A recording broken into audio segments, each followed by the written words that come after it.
Hi, Stephany. Thank Hi, you so Lauren. Thank much you. for coming on. Thank you for having me. I'm excited. Yeah, so why don't you just tell a little bit about yourself and then we'll get in with your journey with Kallon and your testimony. Okay, sounds good. Hi, everyone. My name is Stephany Winkler. I'm from Bakersfield, California. I'm a wife to Josiah and a mom of two boys, Cashton and Kallon. I help out in our school. We have a Christian school, and we also have a Christian-based preschool. I help out in both of those areas. And then my husband runs, partners with one of his good friends. They run together our outreach and mentorship program, which running buses in the morning and bringing kids in from the community and mentoring them, building relationships with them as they go into Sunday school. Um, we teach Bible studies together and just do whatever's asked of Yeah, us. you guys My are a husband does power a lot of couple. cooking and cooking, and I'm excited to be here. I'm excited about the podcast. Um, I am close friends with Lauren, and I believe that it's going to help so many moms with all the different topics she's going to be introducing. And I just wanted to say, just at the start of this, how much I appreciate you, Lauren, Yeah, thank and you. your burden for this, and your ministry mindedness, and how dedicated you've been to just starting your Instagram. And it's been really fun to be able to watch just from the inception of starting it. And before you even started a page, you talking about feeling led to do something and then watching it start to grow and become something. And then you've written a book. And now this podcast, I'm really excited to see what God has in store for the future. I know it's going to help lots of people because I know it's helped me. So I appreciate it. Oh, thank you. That means so much. Yeah. Okay, so how did your journey with Kallon begin? You want to explain about like the diagnosis and everything? Yes. Yes, I will. I'll start there. So, to give just a little history going back, I wanted my boys to be close in age, or my kids. I didn't know it would be boys at the time, but um, I always wanted to have my kids close in age. My brother and I are 19 months apart, and we grew up really close, and I loved that. My husband's family is a little bit more spread out, and so we both agreed we wanted to have our kids close together. So, when we had our first, um, he was like probably 6, 7 months old, and we are starting to think about it. And hey, if we want them to be less than 2 years apart, we got to start thinking about it. And so I started tracking and trying to figure it out. And I didn't think it was going to happen as close as I wanted to. I thought I would have to stop nursing Cash and wait and, let it unfold. But I ended up getting pregnant with Kallon when Cash was 9 months old. And we told our family, surprised everyone at his first birthday. When I first found out I was pregnant, I had a scare in my first trimester. The doctor and what is it called? Echo? No. What are Ultrasound, you? Ultrasound tech. ultrasound. Yeah, yeah. You know that she found Mm-hmm. a subchorionic hematoma Mm, next to him, and it was the size of the baby. And she said it's not typically a concern, but when it's the same size or bigger than the baby, it can be scary. mm-hmm. So they closely monitored it, and she let me know, like, there may be some bleeding. It's like a bruise on the inside. So that was my first little scare. So I was like, okay. But that passed and dissolved and was all good. Things went on. And then I went to my 20-week ultrasound, which, is in-depth, anatomy scan. Mm-hmm. She Yeah, said they checked like 208 things or something like that. yeah, Um, and so I didn't think anything of it, because you're sitting there, you're looking at a screen, and I'm like, I don't really know what I'm looking at anyway. yeah, I yeah. see a baby. But my husband did say he sat there, noticed she kept going back over his abdomen. And so he just asked, and like they can't really tell us anything. It has to come Mm-hmm. from the doctor. But she Yeah. kind of brushed it off, and she just said, I can't get a clear picture of his heart. His arm is going over his heart. And then Josiah said later to me, he's like, he moved his arm and she kept going back over his abdomen. I could Mm-hmm. see, where the heart was. And so he knew something was up, but he didn't say anything Right. to me. And we knew she can't say anything. So at the end of it, she ended it out and she was like, hey, you've done this before. If it's all good, you won't hear anything. And if there is a concern, you'll hear from your doctor. And Mm-hmm. so we left and I went home. I was still, I had a baby, 9-month-old baby. So I went home, I was wiped out. I went and took a nap, and I was laying on the couch in my living room. And I remember my phone went off and it said, Dr. John Owens. And I'm not a big stressor, but I remember my heart dropped just so that I didn't get a call with the first Yeah, one at my 20 week. yeah. So my heart dropped a little bit, but the doctor talked to me. He's amazing. He's an incredible doctor, super old fashioned, just wonderful man. And so on the phone, he's trying to just kind of brush it off almost. He was like, I just want to share a concern with you. It could be one of two things. It could either be an umbilical hernia, or something called gastroschisis. And he just barely like introduced what it was. I couldn't even remember enough hardly to tell Josiah because I was by myself when I took the phone call. And he said, I don't want you to worry about it. I don't want you to stress. It's going to be okay. But I just want to get you to see a specialist just to be sure.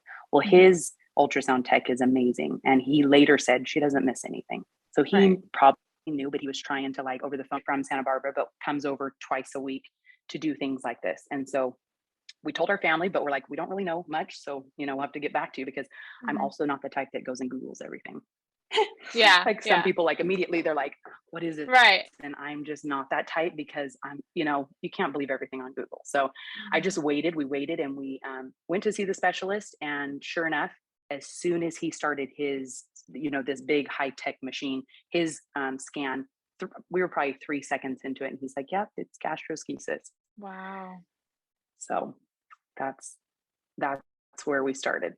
What did they say for you to expect after that? So his bedside manner, he was amazing.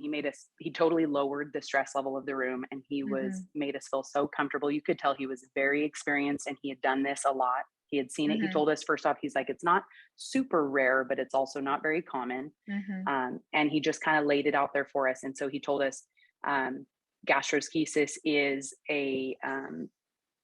basically it's a hole, an opening and it's almost always to the right of the abdomen. And he said, first off, I remember, I'll never forget. He said, it's a complete anomaly. I want you to know you haven't done anything to cause it. You haven't not done anything to cause it. Yep. He said, we don't even know, to be honest. He said, there's not enough research. We don't know what causes it. And so that kind of made us feel better, but he explained it. And he just said that the Greek for gastroschisis, that word means a Greek belly cleft, like the opening around the lip.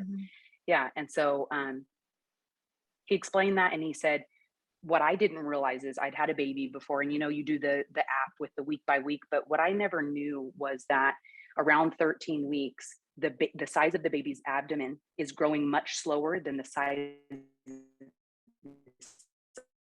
organs. And so the intestine and the colon, all digestive organs become too large to stay inside the baby's belly. And so they transfer out into the umbilical cord until the abdomen of the baby is grown enough for them to receive them. And I was like, what in the world? Yeah. And people don't believe in God. Right. So he said that happens. They transfer into the umbilical cord. When they know it's time to go back in, they go back in.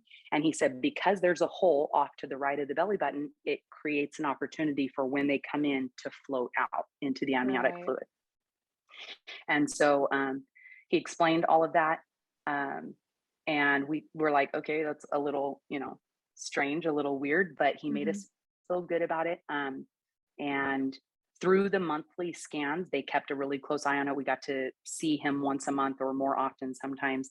And meanwhile, we're praying for a miracle. We're like, okay, God, you can make it work. And they kept telling us, it looks like it's just a little bit, like there'd be a fuzzy cloud right around his belly and umbilical cord. And they're like, that's it. But they said, it looks like it's just a little bit. So they're like, we really think that this is the best case scenario, because they would tell us kind of timeframes of healing and recovery. And they're like, I think you're the best case scenario. It's just a little bit. I bet his recovery is, quick. And we're like, okay, thank you, Jesus. Maybe we'll only be there for a week or two. Meanwhile, we're praying for a miracle, believing that God's going to just put it all back together. And I kept thinking of that verse in Psalms 139 that says he knit me together in my mother's womb. Yeah. And I'm like, Lord, take your knitting needle and just put him back together. Yeah. And so I just thought, we're praying. We didn't tell the church for a long time. And then Brother Bradford did get up and he told the church, and we had the church praying. We had such friends, thank God for that. And we're believing for a miracle. We're like, okay, we're in a waiting game. They're keeping an eye on him. I'm healthy. He's healthy. There's really nothing to worry about until the time comes. In the meantime, we're planning for, living somewhere else, possibly. And trying to get all that figured out. Yeah. So you had to have him in Santa Barbara. Yep. Why did they have you have him in Santa Barbara? And just because it was this like specialist? Yeah. They gave us 3 options. We could either choose Madera Children's Hospital, there had to be a children's hospital specifically, and specialists who do gastroschisis. And here in Oh, okay. Bakersfield, nobody will deliver someone with that. Or they won't, touch it or whatever. And so we could choose Madera, we could choose Santa Barbara or Cedars-Sinai. Well, we have no friends or family in any of those areas, like someone to stay with. That's his first thing, was Right. like, do you know anybody close by you could stay with? Because it could be a long-term thing. It could be anywhere from 2 weeks to 6 months. And we're like, Oh, okay. wow. We really fell in love with our specialist and built a relationship with him through the course of the pregnancy. And so we're like, man, I want him to deliver my baby. I just want to Yeah. keep this relationship with Yeah. him. And they also had a grant opportunity and a cottage facility. And so that kind of made our decision. We're like, okay, the other 2 places didn't have anywhere you could stay temporarily. So we're like, let's just do that. He had told us they have a cottage that is sometimes available. It's not guaranteed. And then we, of course, checked with our insurance, and all the doctors checked off, the facility checked off. And so we went with Santa Barbara. It was the best case scenario. Yeah, we Yeah. wanted to stay with Dr. Saffaci, and he was so good. So, and we are so Yeah. thankful we did. Yeah. We were So blessed with really explain great the doctors. birthing process and everything once you were down there. Okay. So, at first, I'm going to say it was all really hard to grasp and fully understand, I think, the weight of it. I remember, I think we were probably just in a state of shock throughout the process of my pregnancy. But then I remember it all changed when we went over. I think I was 33 weeks. We went over to Santa Barbara to do a hospital tour, and then we were going to meet with the surgeon that we were referred to by Dr. Saffaci. His name was Dr. Kennard. And we went and had a one-on-one meeting with him, and he explained everything in detail, like what the surgery would look like, exactly what's going to happen. And they have to give you the worst case scenario. They can't really Right. give you any Yeah. hope. They want to just like, hey, I've just got to be honest Prepare with you. Here's you. what could happen. Yeah. Right. So we left that meeting a little bit rattled and a little more overwhelmed than we had been up to this point. But thankfully, we talked to our family and friends and church, and we felt we were, I remember driving home that day and I was a little emotional. I was like, it would have been the first time it really like hit hard. And, but I just remember feeling the strength and the peace of God. And so we're like, okay, God, you're going to have to walk with us through this. So we get there. Meanwhile, we've been planning. Our friends let us take their trailer. Brother and Sister Howard in Ventura let us park a trailer on their property, which was 30 minutes away, just in case the housing didn't work out. We'd at least be not too far away. So we went 2 days before the scheduled C-section. And my mom went with me because Cash was only 18 months old. Oh, yeah. So I remember we all 4 stayed in this little tiny trailer. And my dad and the rest of the family was planning to come up the day he was born. So we had to get there at 5 a.m. C-section was scheduled for 7, getting all prepped and everything and go into surgery. I'd had a C-section with my first one. So thankfully I was prepared for that. And Josiah watched most of it. And he later told me when he saw him coming out, he said, I think, like they told us, I think there was only a little bit hanging out. He said, what I could see in Dr. Saffaci's hand was like maybe a foot of his intestines. And so we're all thinking, okay, best case scenario, we're only going to be here for a week or 2. And I go back into recovery. Actually, before I left, I remember them wheeling him by me in one of those little plastic things. When they first took him out, Josiah walked over to that side of the room with his doctor and the NICU doctors, and they had to put him into a bag of fluid to keep everything moist and good. And I remember when they got him all ready, they were still sewing me up, and they wheeled him by me, and they're like, this is your son. And he had red hair. And I was like, are you sure? I was like, red hair. But I remember just looking at him and just thinking, wow, I wasn't sure what the next little bit was going to hold. And I was a little emotional. And then Joe stayed with me, and I went down to recovery, and then they let Josiah go with him as he got prepped for surgery. And he couldn't go in with him, but he was able to be there with him for a little bit. And 2 hours later, he was completely sewn back together. Wow. Which was a miracle in and of itself, because they later, my Dr. Saffaci came in to check on me in my room, and he said, hey, how's Kallon doing?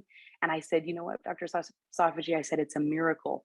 I said, actually, I didn't say it's a miracle. I said, you won't believe it. He's already been put back together. Just 2 hours after birth, they were able to put everything back inside, and he's sewn up, and he's headed to the NICU. And His eyes got as big as saucers. And he's like, what? He said, that's impossible.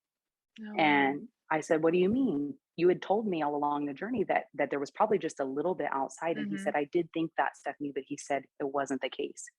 And this was a big doctor, like a big man. And he said, Stephany, he had 2 of my handfuls of his digestive organs outside of his belly.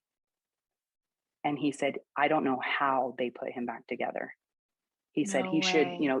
because they had explained that it might go into a silo and over time they may have to push it slowly in a little by Right. little, because if the belly grows without him on the inside, it's not as, rounded, or, Right.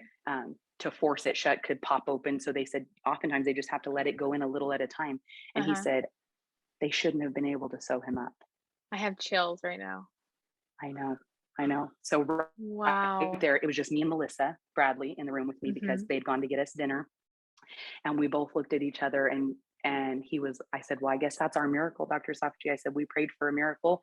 And I said, I Yeah. guess that's our miracle, is that he got to be put back together and didn't have to go through all of that. And he said, yes, it is. And he checked on me and then Wow. he left. And Melissa and I were just like blown away, because here this whole Yeah. time I've been telling my whole family, I've been telling everybody, hey, they said best case scenario, there's just Mhm. a little bit outside, then Joe saw it. He saw only like this much. So, it's best case scenario. And then when he said that, we were literally, I think it was just quiet in the room for a minute. We were like, what in the world? And my family came back. We told them all. And everyone started to realize, we're thinking the miracle is that it's only a little bit, because we've been praying for a miracle this whole time Right. and believing and Mhm. having faith that God's going to do it. But if not, along the way, we prayed, okay, God, if it's not going to be a miracle, then whatever you want to do, however you want to use us, if there's a doctor we need to witness to, if there's nurses, if there's other moms, then use us for your glory. You know what's best. And so Mhm. this whole time we've thought the miracle is there's only a little bit. And that, okay, now we think the miracle is he got put back together. But it really was more of a miracle than we even realized. And that's just the beginning. But that's how it started. And he was put back together. And then we stayed there for, it was exactly 5 weeks. We were there for 5 weeks. Wow. So how was Yep. it like living out of town for 5 weeks? Um, it was interesting. We had a routine. So when I first had him, because I had a C-section, I was able to stay in the hospital for 5 days. So that was really cool. We were Oh, right yeah. there. My mom kept cash at the trailer and we were able to go back and forth to the NICU, and family was there. Then after 5 days, they were able to get us in that cottage for 8 days. Mm. And my Mhm. mom stayed with us, and that was great. And then after that, it was a little bit of a roller coaster. Because of other families that were coming in and needing temporary help, maybe just for a night or two, they would bump us and we would go to a hotel for a night or two. And then we'd go back to the cottage and so on and so forth. But it Go was back and free. forth. Yeah, there Yeah. was a grant. And so we were thankful. Yeah. And we had a place to stay. We would get up every morning. We'd go to the hospital, and we got vouchers for free food in the cafeteria. And this hospital was amazing, by the way. I want to have all my children. I'm like, God, if I have any Oh. more kids, can I go back to Santa Barbara? Yeah. It was a 5-star. It did not feel like, it felt like a hotel. It didn't feel like a hospital. Wow. And so that was a blessing. And so the cafeteria was incredible. So we went and got breakfast every day. And then when my mom left, we had to take turns because Cash wasn't allowed to go into the NICU. So we'd Right. scrub up and then we'd take turns going in and sit with him for as long as we could. But then we had this 18-month-old we still had to take care of.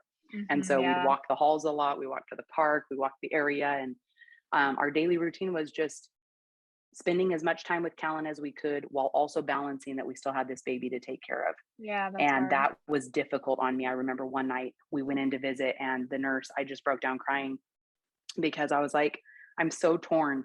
I have this baby I have to take care of who's having a really difficult time because he doesn't understand what's Yeah. happening. We're moving from a Mhm. hotel to a cottage, a hotel. I mean, his whole world is just upside down. And then we've told him there's a brother, but he doesn't get to see the brother, you Right. know. Thankfully they had a camera next to his bed and we could log on and he could, we could check on Oh, him that's so whenever we sweet. couldn't be Yeah. there. And so Cash could see him that way. But we had a routine, and we made it work. And we went in and spent as much time with him when we could. But while we tried to be with him as much as we could, it was very difficult to bond with him. And I felt like a terrible mom Cause could you hold because him or not for a long time. He couldn't eat. I remember it was either the night he was born, or the next day, he had a male nurse, and he was so nice. And he called me in my room and he said, "Hey, Steph, do you want to hold your baby?" And I'm like, I've been told that I don't know when I'll get to hold him. Like, don't Mhm. hold out any hopes. It could be a while. And I'm like, yeah. And he said, "Well, you can't really hold him, but I do have to change his sheets. Would you want to help me hold him up while I Oh. change his sheets?" Like, yes, please. I'm like, that would be amazing. So I didn't get to hold him for a while. And so that was difficult to bond with him because I had to check in. Hey, how was his night? Is he, is there more green stuff coming up? He had all these tubes coming here and there and everywhere. And because of the intestines being outside of the belly, they were in temporary paralysis. And that's the reason we were there for 5 weeks, was they had to wake back up. Once they Okay. put him back inside of him, he Mhm. said they kind of fell flat and went to sleep. And so they weren't processing or doing anything. And so Right. the bile that's naturally in your stomach, he had to have a tube that would pump it out this way. And it was dark, dark green. And that was kind of our sign for knowing if there was any progress. As it got lighter, we knew they were starting to wake up and starting to process a little bit. And he just got Oh, like, okay. I forget what it was called now, lipids and something, the man-made fat and vitamins that he would get every day until that started to work. Then we knew his intestines were starting to wake up and work, and then he could eat. And then when he Okay. started eating the very first time, we were all like excited. I remember my in-laws and my parents were down there, and we thought, "Oh my word, he's already starting to eat." And I want to say, was it a week or a week and a half? Maybe he got to have just a little bit, like just a tiny bit of milk. Um, we thought, okay, this is it. It's gonna happen fast. And he was starting to take a little more, and then he started throwing up. Oh. And I remember I was holding him one time, and it just was like, it was like a lime green. It was just the weirdest thing, and my heart just Mhm. sank. And I knew, and they took him all the way back, and we had to start over, and he couldn't eat Yeah. again. And so that's why we were there for 5 weeks.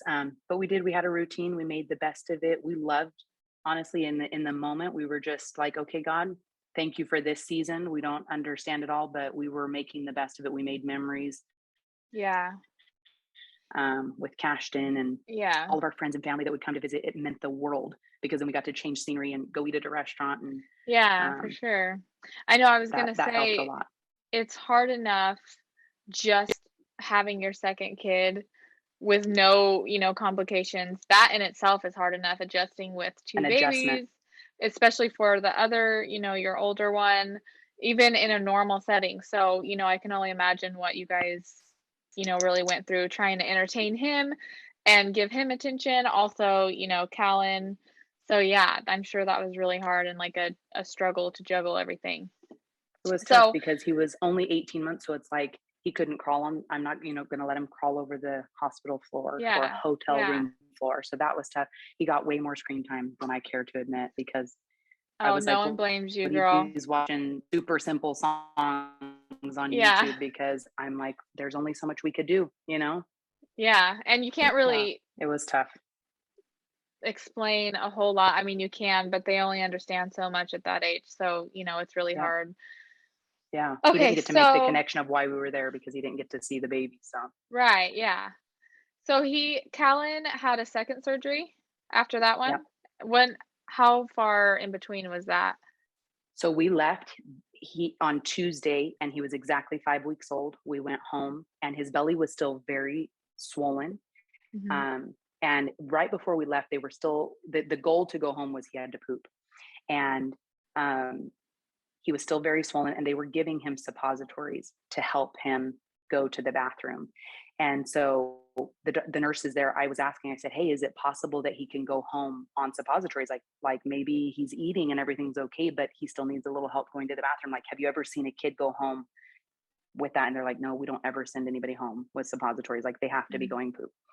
And so that was, we were like waiting for that. Well, they did end up sending us home, and they gave us suppositories and said, "You know what, Oh, maybe, wow. so that the doctor was really pushing for us to get home."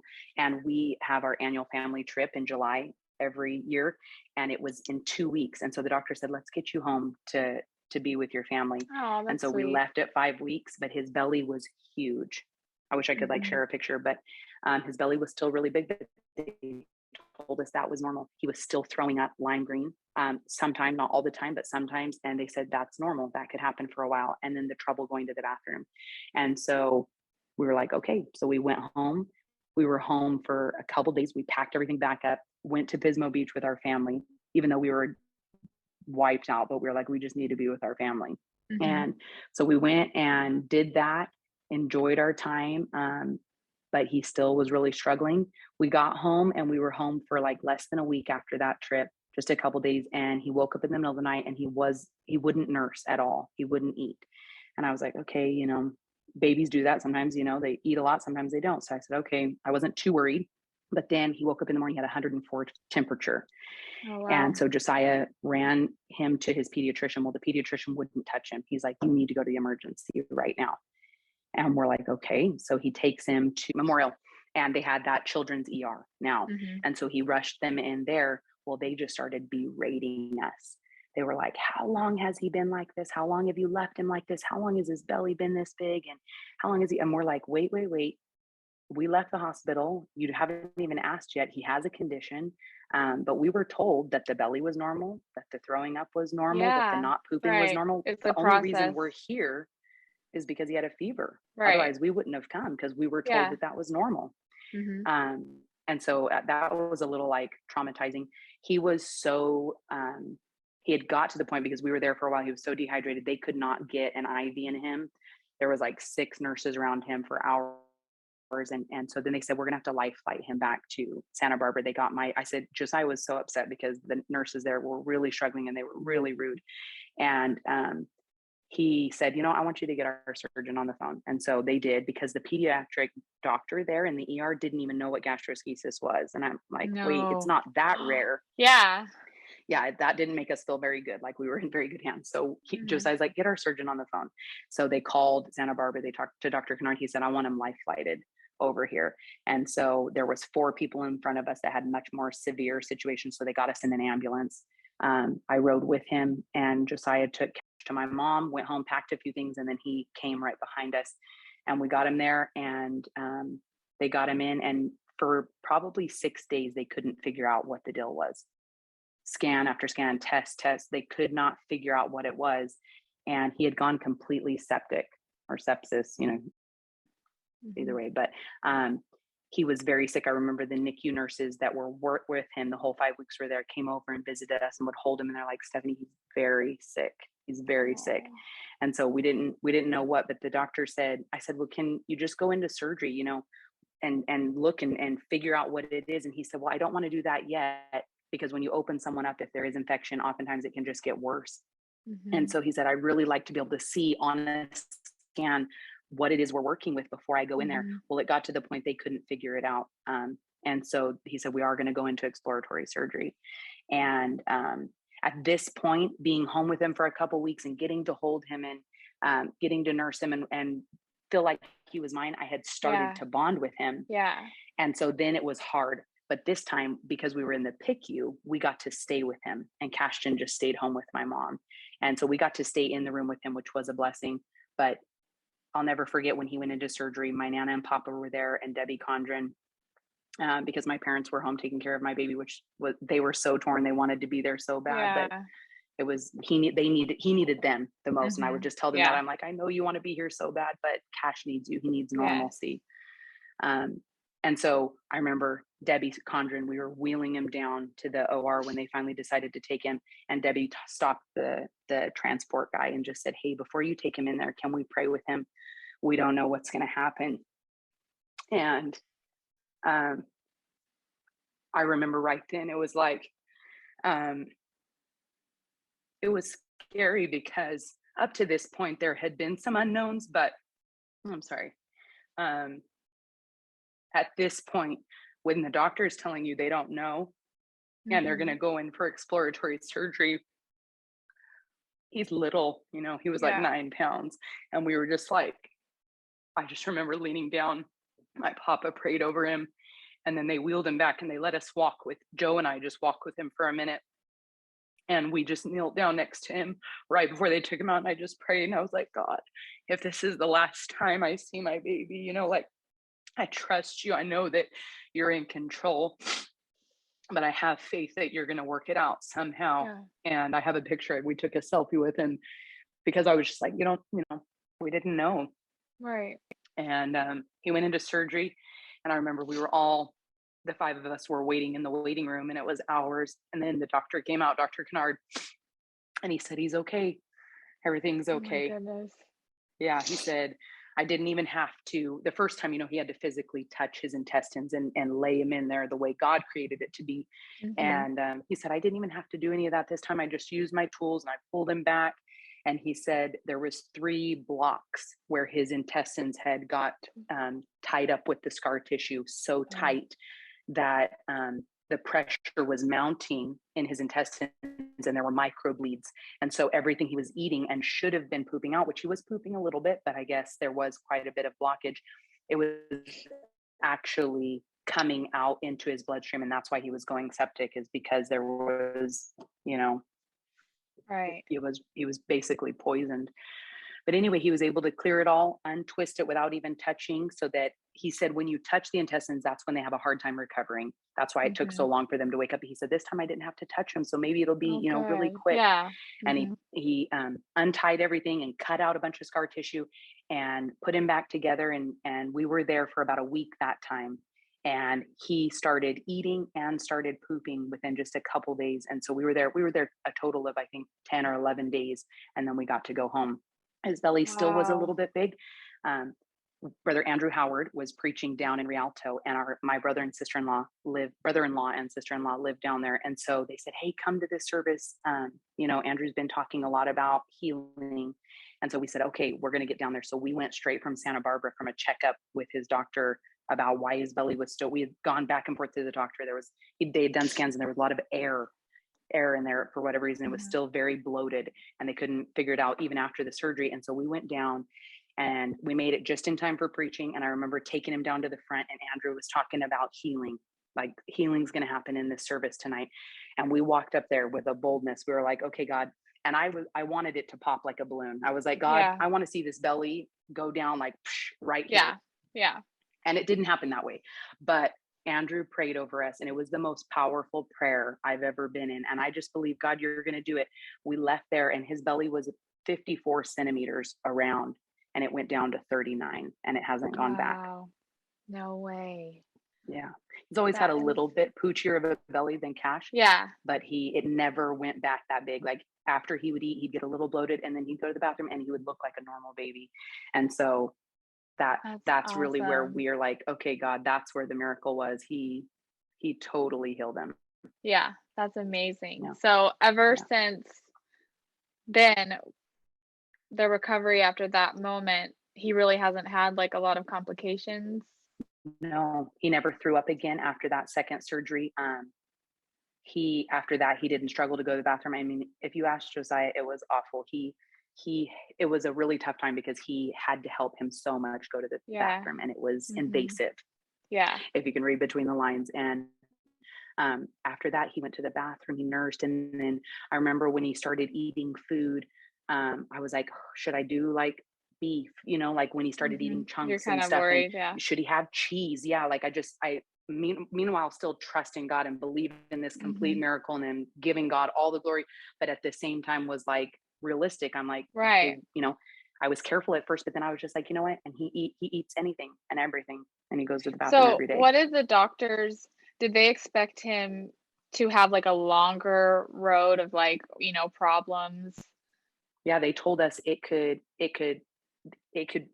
be any number of things that happen. Like in that meeting, I said, they gave us every possible outcome. And he said, this could be something he deals with the rest of his life.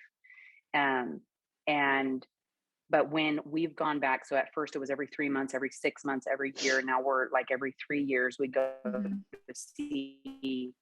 We just saw him when he was 2, and I think we go to see him at 3, and then after 3 we won't have to go for 3 years. But every time we go in to see Dr. Kennard, 3 different times he's walked out and he told the nurses, have you seen this baby in here? He said, he looks like a normal baby. She tells me that he's eaten everything and he's going pooping. And he would just always be amazed. And he would ask me several questions. Now, what are you sure? Is he doing this? And I would walk him through everything that he's doing, and he would just be amazed. He would walk out and just be like, I can't believe this. This shouldn't be, And so we just walked away like, thank you, Jesus. And we always told him, we're like, it's because of God. It's because of God. We just stopped and gave God glory. That's amazing. What a miracle. And Kallon Yeah. and Cashin, both of them, they're in my Sunday school class and I love them. They're the cutest little things. They're so sweet. Thank So you. I'm so You would thankful never that know it now. You would never know it now. And right. the first little incision from the first surgery is just right on his belly button. You can't even Mhm. tell if you didn't know it was there. And the second one is pretty big across the side of his belly button. But if you didn't see his stomach, you'd never know. Like, he's just a normal That is kid and he loves amazing. life. And Yeah. he will know his testimony, though. I'll make sure when he Oh grows up, yeah. Oh yeah, he for already sure. shows people his scar and he doesn't even Oh, know, what it is. He's like, but I'll that's make so sure he cute. knows so he can. It's good that it happened too. Like he won't remember, Yes. everything that he went through. You'll never Yes. forget and you can tell him and remind him, but at least, all the pain and everything. I'm sure in the Yeah. moment he felt it, but Yeah. he has even now he doesn't even, remember or know. So Right. that's I think he good. has a really high pain tolerance too from it. I don't Oh, know. I'm I sure. just think because he was pricked so much daily, that when we first went home the first time, he was just really serious. But we all thought, he's been through a lot. And after the second surgery, he started smiling. He didn't smile like the Mhm. first 6, 7 weeks. And after the second surgery, I remember my papa was like, "Oh my word, this is a different kid." He was smiling. We're like, he was in so much pain and we didn't even realize it. Right. So I think he still to this day, I think when he's in pain, I think he's really hurting because I'm Yeah. like, I think he has a high pain Hi, tolerance. yeah, for sure. Yeah. So lastly, I just wanted to ask you, what is something that you want to tell moms that may have just gotten, a scary medical diagnosis for their child and they have this future that they don't know, they don't have all the answers. What kind of advice or encouragement that would you give them? I would say first, don't go straight to Google. Mhm. In all sincerity, it's so easy to do, like, okay, even as moms, just to diagnose things ourselves, but you can't trust everything that's on there. So I would highly encourage, like, don't just go to Google and look up Right. whatever it is your doctor told you. I would wait and, hear more from them, ask them questions would be Mhm. the first thing. And you're in the introduction to your journey. I would say, hear it Right. from your doctor. You've built a relationship with them. They know you, they know the situation. Ask them. That would be my first, like, practical advice. But um, naturally, I mean, not in the moment, sometimes it's not so natural, but to go to God in prayer. I mean, Mhm. I honestly, Josiah and I look back sometimes, and I think it was harder for Joe even in some points, even though I was the mom, because he was taking care of our finances and he had to still work while we were over there. And I had a C-section. He had to pack us up and do. And so he's blocked a lot of it out. Sometimes we have to Mhm. go back and remember and think about it because it was a crazy time. But I would say we both, at the end of the day, if we talk about it, we say, you know what, God carried us. I don't know where we would have been without God. Like, go to God in prayer, have Right. people you trust that that are not just going to be scared. Go to people that are going to stop and pray about it, and they're going to encourage you and be a strength to you. Um, if you have worriers in your life, maybe don't go to them first. Yeah. We all Right. have the ones who are anxious. Go to the people that are going to be able to uphold you and encourage you and pray with you. Without God, Mhm. there's no peace, there's no hope. And Mhm. ultimately, we just had to say, God has a plan. I mean, pregnancy is so much out of our control. You can eat right Yeah. and you can exercise and do all these things, but there's so many unknowns. God is in control of that life. Mhm. God is the one creating that life. And so we had to say, you know what, God, you have a plan. And while our faith was so high and we really believed that there was going to be a miracle, and one of those scans, we were going to go back and they're going to say it's gone. I really felt Yeah. like that was going to happen. But at the back of my mind, I'm like, God, I'm not doubting you. But if there is a plan, if there's a reason you're doing this, because there's a doctor that needs to have an interaction with godly people, or there's we reached out to other moms, we built relationships with nurses that I still talk to this day. um, and so I just, in the back of my head, was like, if you don't heal him, it's not because I'm doubting you, but because I want to do whatever it is that you're setting before us. And if we need to be used, then use us, give us the strength. And so without God, I don't know how we would have done it, but somehow, some way, we know he's going to work it out, even when we don't see it. Like that song says, he is working, and he'll turn the test into a testimony. Yeah. Instead of fighting against it, I feel like sometimes, no matter what trial you're facing, medical or not, if we fight it, it just prolongs it.